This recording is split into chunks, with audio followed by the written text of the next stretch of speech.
नमस्कार दोस्तों, GNS news में आपका स्वागत है। हर उपयोगी जानकारी और काम की खबर से अपडेट रहने के लिए अभी सब्सक्राइब करें हमारे चैनल को और साथ में बेल आइकन भी प्रेस कर ले और वीडियो को ज्यादा से ज्यादा दोस्तों में शेयर करें। तो चलिए बढ़ते हैं खबरों की ओर।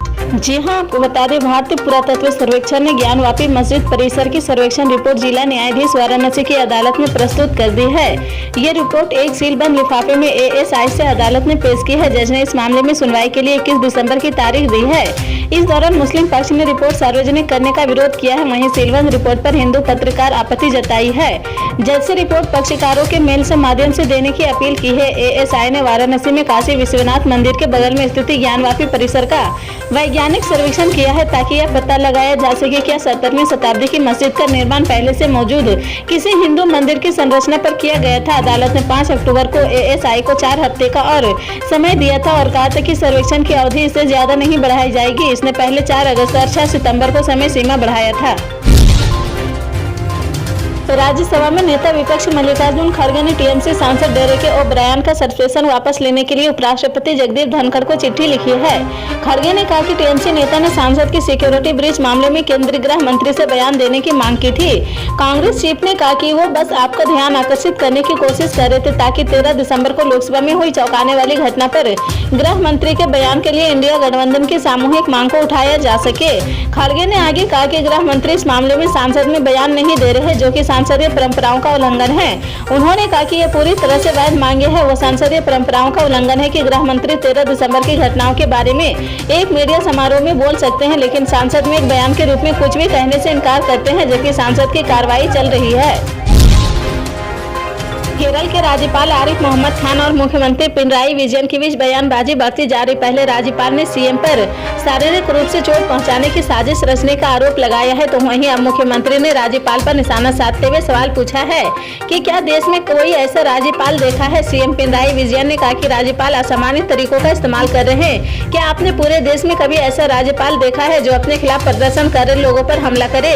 राज्यपाल का पद कोई नया पद नहीं है। हमारे देश के इतिहास में कभी ऐसा नहीं हुआ है जब किसी सरकारी पद पर बैठे व्यक्ति ने इस तरह का व्यवहार किया हो। सिर्फ इतना ही नहीं, वह उनके खिलाफ किन शब्दों का इस्तेमाल कर रहे हैं। राज्यपाल ने उन्हें आपराधिक होने और दुष्ट कहा। क्या उन्हें युवा छात्रों को इसी तरह बुलाना चाहिए। क्या इतने ऊंचे पद पर बैठे किसी व्यक्ति को इसी तरह व्यवहार करना चाहिए। बता दें कि राज्यपाल के वाहन को सीपीआई के छात्र विंग एएसआई के कार्यकर्ताओं ने टक्कर मार दी थी जब वह दिल्ली जाने के लिए तिरुवनंतपुरम इंटरनेशनल एयरपोर्ट पर जा रहे थे। इस घटना के बाद राज्यपाल गुस्से में अपनी कार से बाहर निकले और मीडिया से कहा कि क्या सीएम विजयन ही थी जिन्होंने उन्हें शारीरिक रूप से चोट पहुंचाने के लिए लोगों को भेजने की साजिश रची थी। विपक्षी Indian national development inclusive alliance यानी इंडिया गठबंधन का मंच एक और बैठक के लिए सज चुका है। पटना, बेंगलुरु और मुंबई के बाद गठबंधन की बैठकों का कारवां अब राष्ट्रीय राजधानी दिल्ली पहुंच चुका है। देश की राजधानी दिल्ली में इंडिया गठबंधन के नेताओं की जुटाई भी होने लगी है। पश्चिम बंगाल की मुख्यमंत्री और तृणमूल कांग्रेस प्रमुख ममता बनर्जी, राष्ट्रीय जनता दल प्रमुख लालू यादव, बिहार के डिप्टी सीएम तेजस्वी यादव समेत कई नेता दिल्ली पहुंच चुके हैं। बिहार के सीएम नीतीश कुमार की भी देर शाम तक दिल्ली पहुंचने का कार्यक्रम है। लालू यादव ने दिल्ली रवाना होने से पहले पटना एयरपोर्ट पर प्रधानमंत्री नरेंद्र मोदी और केंद्र सरकार पर हमला बोला। बीजेपी ये दावा कर रही कि 2024 में नरेंद्र मोदी ही फिर से सरकार बनाएंगे। इसे लेकर सवाल पर आरजेडी सुप्रीमो लालू यादव ने कहा कि क्या है नरेंद्र मोदी, हम सभी लोग मिलकर चुनाव लड़ेंगे और इस बार इनको हटाएंगे। उन्होंने यह भी कहा कि 19 दिसंबर को बैठक है और इस बैठक के बाद अब सब ठीक हो जाएगा। अंडरवर्ल्ड डॉन और मुंबई बम धमाकों के मास्टरमाइंड दाऊद इब्राहिम को लेकर बड़ी खबर सामने आ रही। कई मीडिया रिपोर्ट्स में उसे जहर देने की आशंका जताई गई है। रिपोर्ट्स के माने तो दाऊद का पाकिस्तान में कराची स्थित एक अस्पताल में इलाज चल रहा है जहां उसकी हालत गंभीर बनी हुई है। वहीं कई अन्य मीडिया हाउस सूत्रों के हवाले से दाऊद की मौत की खबर सामने आ रही है। रिपोर्ट्स के माने तो कराची में रविवार रात में इंटरनेट सेवा भी बंद कर दी गई थी। कई सोशल मीडिया पर भी बैन लगाया गया था। पाकिस्तान के कई पत्रकारों का दावा है कि दाऊद इब्राहिम को जहर देने की खबर को देखते हुए इंटरनेट सेवा पर बैन लगाया गया था। हालांकि अभी तक इस खबर की आधिकारिक पुष्टि नहीं हुई है। फाइनेंशियल एक्सप्रेस ने अपनी खबर में कहा कि भारत के मोस्ट वांटेड आतंकवादी दाऊद इब्राहिम को कथित तौर पर कराची में जहर दिया गया है। उसे कराची के अस्पताल में भर्ती कराया गया है। कुछ रिपोर्ट में कहा गया है कि दाऊद की हालत गंभीर है। कराची अस्पताल की पूरी मंजिल को घेर लिया गया है।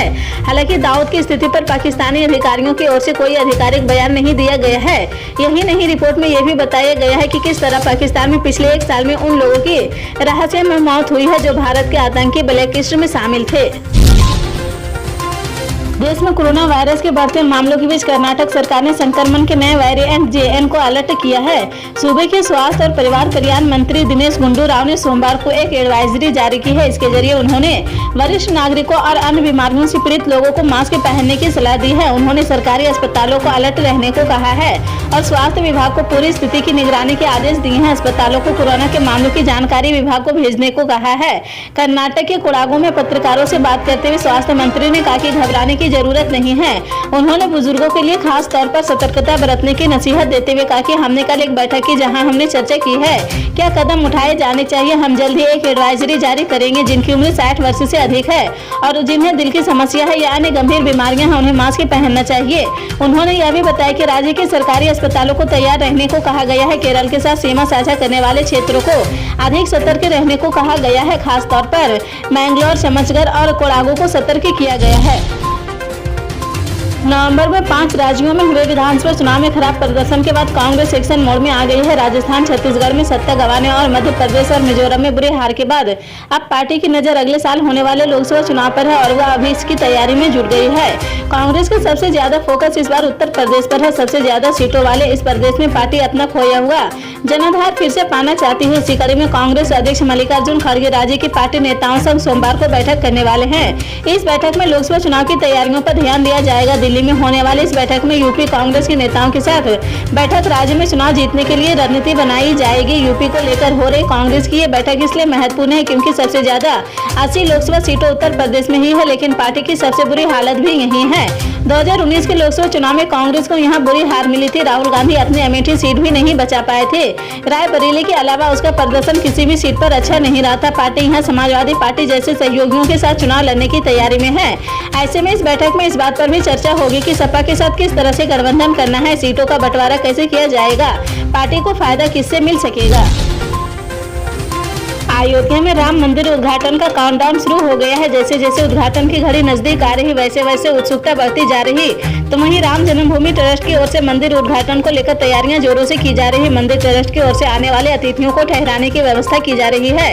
इस पर श्री राम जन्मभूमि तीर्थ क्षेत्र ट्रस्ट के महासचिव चंपत राय का बयान सामने आया है।